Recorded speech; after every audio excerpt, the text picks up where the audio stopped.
ना ये मान लिया जाए कि आप जानबूझ के नंबर 5 को सपोर्ट करने के लिए हाई कोर्ट में झूठे जवाब पेश कर रहे हो। मिस्टर, आप ओआईसी हैं, चीफ इंजीनियर का नाम मत लीजिए मेरे सामने। भाई साहब, आपको इतना नहीं मालूम है कि अगर हर आदेश जो है उसकी सर्विस बुक में एंट्री होती है, ट्रांसफर की भी एंट्री होती है, इनको अटैच किया गया है, अटैचमेंट का ऑर्डर आपको नहीं मालूम है। हाई कोर्ट में झूठे जवाब पेश कर रहे हो। रिटायर हो गए ना, इसलिए बकवास कर रहे हो। आप लोगों को इस बात का थोड़ा सा भी लहजा नहीं है, अंदाजा नहीं है। जिस दिन आप रिटायर हो गए ना, तो सारे घपले आपके सर के ऊपर डाल दिए जाए। भाई कानून समझा दो मुझे। यस, आपने कुछ भी बोल दिया। ग्रेडेशन लिस्ट से हम सीनियरिटी तय नहीं करेंगे, हम डेट ऑफ ज्वाइनिंग से सीनियरिटी तय करेंगे। और ग्रेडेशन लिस्ट में के हिसाब से कोई भी सीनियर हो, हम अपनी मर्जी से किसी भी व्यक्ति को सीनियर मानेंगे। कानून बता दीजिए। आपने जवाब दिया है ना, तो आप एक्सप्लेन करो ना। और क्या कह रहा हूँ आपसे? मेरे भाई कानून समझा दो मुझे। यस, आपने कुछ भी बोल दिया, उसके ऊपर मुझे निर्णय देना है ना। मैं आपसे प्रश्न पूछ रहा हूँ ये कानून बताने के लिए कि साहब डेट ऑफ ज्वाइनिंग से सीनियरिटी तय होती है, ग्रेडेशन लिस्ट में किस जगह पे नाम है उससे सीनियरिटी तय नहीं होती है। ये कौन सा कानून आप लेके आए हो, बता दो मेरे को। और क्या पूछ रहा हूँ, जोर से बोलिएगा सर। नहीं सर, ऐसा मेरे पास अरे अभी नहीं होगा, आपने जब जवाब बनाया तब तो आपके पास कानून होगा। क्या कानून था आपके पास? मैं ऐसा समझा था कि ग्रेडेशन लिस्ट तो थी, ग्रेडेशन आपने ऐसा समझा था ग्रेडेशन लिस्ट तो सर हो सकती है ऊपर नीचे, लेकिन ज्वाइनिंग में दोनों ज्वाइनिंग में उनकी पहले थी, इसको अच्छी आपने समझ लिया ना। अब आपने एज ओआईसी शासन की तरफ से जवाब पेश किया, तो आपने अपने पीएस से पूछा कि सर मैं ऐसा समझ रहा हूँ, तो क्या ये सही है? ऐसा आपकी तरफ से लिख दूं कि ना लिखूं? सर ये चीज मैंने अपने चीफ इंजीनियर से पूछी, मेरे जो आपके चीफ इंजीनियर से पूछा? Yes sir. उन्होंने क्या कहा था? इनकी ज्वाइनिंग, इसकी ज्वाइनिंग पहले ही वर्कआउट कर लो, तो हमने मैं बुलवा लूं आपके चीफ इंजीनियर को? तो अभी सर रिटायर हो गए। रिटायर हो गए ना, इसलिए बकवास कर रहे हो। नहीं, अभी आपने राइटिंग में कहाँ पूछा? राइटिंग में नहीं पूछा। नहीं पूछा तो रिटायर आदमी के खिलाफ तो आप कुछ भी बोलोगे। आप लोगों को इस बात का थोड़ा सा भी लहजा नहीं है, अंदाजा नहीं है। जिस दिन आप रिटायर हो गए ना, तो सारे घपले आपके सर के ऊपर डाल दिए जाए। जो आप ये सब तमाशा कर रहे हो ना यहाँ खड़े होके कि साहब हमने उससे पूछ लिया था इसलिए लिख दिया, और जिस दिन आप रिटायर हो गए ना, ये सारे घपले निकाल के आपके सर पर डाले जाएंगे। फिर भागते रहना आप इधर से उधर, क्योंकि आप ही ने अपने परिपाटी चला रहे हो इसमें विभाग में कि आदमी रिटायर हो जाए उसको बलि का बकरा बना दो। आप प्रिंसिपल सेक्रेटरी के बिहाफ के ऊपर रिटर्न फाइल कर रहे थे, राइट? आप इंजीनियर इन चीफ के बिहाफ के ऊपर रिटर्न फाइल कर रहे थे। आपने इन दोनों लोगों से पूछा कि साहब आपकी तरफ से हम ये जवाब दे रहे हैं। मैंने सर केवल जिन्होंने ऑर्डर किया था मैं सर जो रिटायर हो गया उस आदमी के खिलाफ या तो आपने राइटिंग में जवाब दो यहाँ पे। अब याद रखना, आपके खिलाफ तो डिपार्टमेंटल इंक्वायरी का ऑर्डर करूंगा ही, और कानून ये कहता है रिटायर हो जाने के 4 साल के अंदर हम डिपार्टमेंटल इंक्वायरी करवा सकते हैं, ठीक है ना? और मैं पीएस और आपके इंजीनियर इन चीफ से भी पूछने वाला हूं कि ऐसा कैसे हो रहा है कि आपकी तरफ से ये अपने मन से निचले अफसर अपने जवाब पेश कर रहे हैं। इतनी आसानी से नहीं छोड़ने वाला आप लोगों को। रुक जाइए सर, प्लीज रुक जाइए। तो आपके हिसाब से क्या कानून है मिस्टर एग्जीक्यूटिव इंजीनियर? आपके हिसाब से क्या कानून है? ग्रेडेशन लिस्ट के हिसाब से होना चाहिए कि डेट ऑफ ज्वाइनिंग के हिसाब से होना चाहिए? आप बताइए। ग्रेडेशन लिस्ट के हिसाब से होना चाहिए, ठीक है। आपने ये लिखा है कि जो पिटिशनर है वहां का लोकल रेसिडेंट है, इसलिए हम उनको ये चार्ज नहीं दे सकते, राइट? ये सेंटेंस बोलने के पीछे आपका आशय क्या था, जरा क्लियर कर दीजिए, क्योंकि आपने लिखा नहीं है कि हम ऐसा क्यों लिख रहे हैं, राइट? कोई बात नहीं सर, इनकी अगर होम टाउन पे पोस्टिंग है तो ये सुटेबल आदमी नहीं है। क्यों? कारण स्पष्ट कीजिएगा, आपको बताना पड़ेगा। ये सर हमारे जो ऑर्डर निकाले वो अपने एडमिनिस्ट्रेशन के हिसाब से। मिस्टर, आप ओआईसी हैं, चीफ इंजीनियर का नाम मत लीजिए मेरे सामने। आप प्रिंसिपल सेक्रेटरी के प्रतिनिधि हैं, आप इंजीनियरिंग चीफ के प्रतिनिधि हैं। आपने लिखा है चूंकि ये होम टाउन है इनका, इसलिए सुटेबल नहीं है, राइट? इसका आशय क्या, बस ये बता दो मेरे को। आपका होम टाउन कौन है, क्या है? मेरा होम टाउन भिंड है। आप भिंड के हैं, चलो बच गए आप। तो मुझे आज तक समझ में नहीं आया, ग्वालियर इलाके के रहने वाले पूरी नौकरी ग्वालियर में ही करेंगे, ग्वालियर जोन में ही करेंगे। उनको झाबुआ नहीं दिखता है, उनको सिंगरौली नहीं दिखेगा। समझ में नहीं आता मुझे कि क्या है। मध्य प्रदेश शासन के एम्प्लॉय होके अपना हल्ला मचाते हो कि डीए का अनाउंसमेंट हो गया, हमें डीए नहीं मिला है। नौकरी कहाँ करनी है?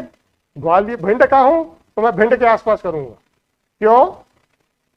क्या वही एनोलॉजी ना लगा दी जाए जो आप कहना चाहते हो इस जवाब में? सबलगढ़ का निवासी होने के करके ये सुटेबल नहीं है, इसके पीछे आपका आशय क्या है, बस इतना सा बता दीजिए। इसके पीछे आशय ये था कि सर लोकल होने के नाते जो लोकलिटी रहती है वो इफेक्टिव करते हैं। क्या क्या करते हैं सर? सर्विस में मतलब ये क्या है? अरे कानून के खिलाफ काम करते हैं या लोकल लोगों की बात सुन के कानून के अनुसार काम करते हैं, क्या कहना चाहते हैं? ये मेरे कनेक्शन लोकल होने के नाते स्थानीय लोगों का प्रेशर हो सकता है। उससे क्या होगा? ये गैर कानूनी काम करेंगे, ऐसा कहना चाहते हो? ऐसा कहना चाहते हो क्या? हाँ या ना बोलो ना। परंपरा थी कि जो परंपरा तो बहुत है। भिंड में रहने वाला आदमी झाबुआ में जाना चाहिए, क्यों भिंड के आसपास घूमता है? आप क्यों यहाँ बैठे हुए हो? मैं तो अभी मेरे पहले रीवा भी रहा हूँ। रीवा में रहे, कब रहे हो आप? 89 90 में एहसान दिखा रहे आप मेरे को। आप मुरैना में कब आए हो? मुरैना में 2009। 4 साल हो चुके, बोलते अभी आया हूँ, राइट? मुरैना से पहले कहाँ पर थे आप? पहले में ग्वालियर था। ग्वालियर, भिंड के पास में 35 40 50 किलोमीटर पे। ग्वालियर कितने साल रहे हो आप? ग्वालियर में 5 साल। 5 साल रहे हो, मतलब 2013 से आप ग्वालियर में थे। उससे पहले कहाँ पर थे आप? गुना में। गुना में थे। गुना भी भिंड के आसपास है, राइट? गुना में कितने साल रहे हो? 15 साल रहे हो, वाह। और उससे पहले कहते हो मैं रीवा में 2000 में रहा हूँ, 89 में रहा हूँ, कहते हो मैं रह चुका हूँ वहां पे। आप भिंड के निवासी होकर भिंड के आसपास घूम रहे हो, तो क्यों ना यही एनोलॉजी आप पे लगा दी जाए कि लोकल आदमी को उस जोन में नहीं रखना जाना चाहिए, क्योंकि आपके हिसाब से लोकल प्रेशर बहुत सारे होते हैं जिससे कि हमारे कर्मचारी जो है गैर कानूनी कार्यों में लिप्त हो जाते हैं। ये आप कहना चाहते हो, हाँ या ना? प्रेशर का मतलब क्या है? लोगों ने बहुत प्रेशर डाला कि साहब यहां पे सड़क चौड़ी मत करो, मेरे मकान टूट जाएंगे, परंतु इन्होंने प्रेशर को नहीं झेला और तोड़ के सड़क चौड़ी कर दी। इसको आप क्या कहोगे? कानूनी काम कि गैर कानूनी काम है? कानूनी। लोगों ने कहा साहब ये तो 40 फीट की सड़क जो है वो चलिए 10 फीट की रह गई है, सब तो मेरे मकान मत तोड़ना। इन्होंने कहा अरे यार तू तो मेरा यार दोस्त है, चल नहीं तोड़ता। इसको क्या कहोगे? क्या कहोगे मिस्टर? जवाब दीजिए। गैर कानूनी की कानूनी शब्दों के साथ हेरफेर आपने चालू किया है, मैंने नहीं किया। गैर कानूनी कहोगे कि कानूनी कहोगे? गैर कानूनी। जब कोई आदमी कर्मचारी गैर कानूनी कार्य में लिप्त होता है तो उसके खिलाफ डिपार्टमेंटल इंक्वायरी का कोई प्रावधान है? उसको सस्पेंड करने का कोई प्रावधान है? इनके खिलाफ गैर कानूनी कार्य करने के कितने आरोप हैं पिटिशनर के? हैं? 4 साल से हुआ आप यहाँ पे, याद रखिए लो। के वक्त में आज तो लिख नहीं पाया। मुझे नहीं मालूम आपने लिखा है, जब लिखा है तो उसका रिकॉर्ड चेक किया होगा। तो कितने आपने इनके रिकॉर्ड में गैर कानूनी कार्य पाए और जिसके कारण से चार्जशीट इशू हुई, या कितने गैर कानूनी पाए जिसके कारण से एग्जीक्यूटिव इंजीनियर ने भी चार्जशीट इशू नहीं की? दोनों चीजें बताइए। पहले रहे सर। कब रहे हैं? कि आज मेरे पास वो रिकॉर्ड नहीं है सर। चार्जशीट क्यों नहीं इशू की? विभागीय डिपार्टमेंटल इंक्वायरी है सर। कितनी है? निवेदन वही तो कर रहा हूँ सर। आपने लिखा है तो मुझे पूरा बताइए, अभी मैं एक दिन का भी समय ना दूंगा। इनके खिलाफ डिपार्टमेंटल इंक्वायरियां हुई थी, क्या हुआ था उनमें देखा होगा ना आपने, बिना देखे तो नहीं लिखोगे, क्योंकि हाई कोर्ट में जवाब पेश कर रहे हो। नहीं ऐसा अपने इंजीनियर इन चीफ को तो लिख नहीं रहे हो जहां उसको बेवकूफ बना लोगे, है ना। इसमें तो सर ऐसा नहीं लिखा, इसका मतलब ये है कि लोकल रहने पे आदमी गैर कानूनी कार्य में लिप्त हो सकता है, आपका ये अंदेशा है, राइट। अब आप भिंड के रहने होने के करके भिंड के आसपास क्यों रह रहे हो, यही अंदेशा आपके ऊपर क्यों ना लगा दिया जाए। भिंड में रहे, ग्वालियर में रहे, गुना में रहे, यही अंदेशा आपके ऊपर क्यों ना लगा दिया जाए। आपका अंदेशा बिल्कुल सही है, आप पे क्यों ना लगा दिया जाए, आप यहीं पे क्यों अपनी जिंदगी निपटाना चाहते हो। जवाब दे दीजिए सर मेरे को, मैं डायरेक्शन आपके खिलाफ डिपार्टमेंटल इंक्वायरी का भी डायरेक्शन दे सकता हूं और आपका इमीडिएटली झाबुआ ट्रांसफर करने का भी ऑर्डर कर सकता हूं। डोंट वरी, जोर से बोलिए भाई। यस है तो ऐसा लिखा है मैंने, स्वीकार कर रहा हूँ, ऐसा मेरे को अंदेशा है, ठीक है। जिस आदमी के खिलाफ पुलिस कार्रवाई ऑलरेडी चल रही है उसके खिलाफ तो प्राइमा फेसाई मटेरियल है कि वो लिप्त है गैर कानूनी कार्यों में, उसके बारे में क्या विचार हैं आपके।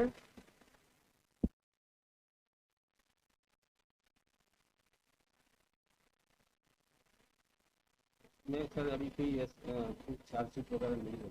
मिस्टर, यार इनको माइक पे लेके आओ जी। इनके खिलाफ चार्जशीट नहीं लगी है जी, क्या बोलना चाह रहे थे यार।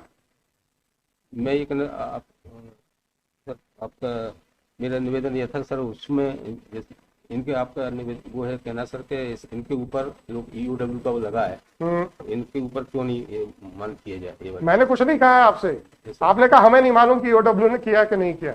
सर मैंने आपसे ये पूछा कि ये शासन कहती है कि हमें नहीं मालूम कि इनके खिलाफ ईओडब्ल्यू ने कार्रवाई की है कि नहीं की है, नंबर 1। तो क्या आपने इनको, शासन ने इनको निलंबित किया था क्या, नंबर 5 को कभी निलंबित किया क्या। नहीं किया सर, कभी भी निलंबित नहीं किया, नहीं किया सर। पक्का।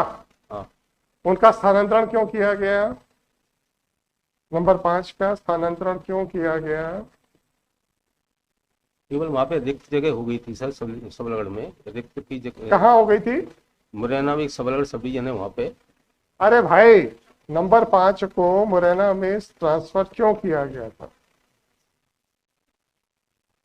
सर छापा पड़ा था तो अटैच किया था ऑफिस में, उसके बाद इन्होंने चार्ज दिया है। अच्छी बात। अटैच कहाँ किया गया था। मेरे तो सर मिस्टर, जितना पूछ रहा हूँ बताइए। इनको अटैच ग्वालियर ही रखा था, अटैच ग्वालियर रखा था। अटैचमेंट के ऑर्डर में कुछ लिखा था, वो मैंने सही संज्ञान में नहीं ले। संज्ञान में आपके शासकीय कार्य भाई साहब, आपको इतना नहीं मालूम है कि अगर हर आदेश जो है उसकी सर्विस बुक में एंट्री होती है, ट्रांसफर की भी एंट्री होती है। इनको अटैच किया गया है, अटैचमेंट का ऑर्डर आपको नहीं मालूम है तो क्यों हुआ है अटैचमेंट।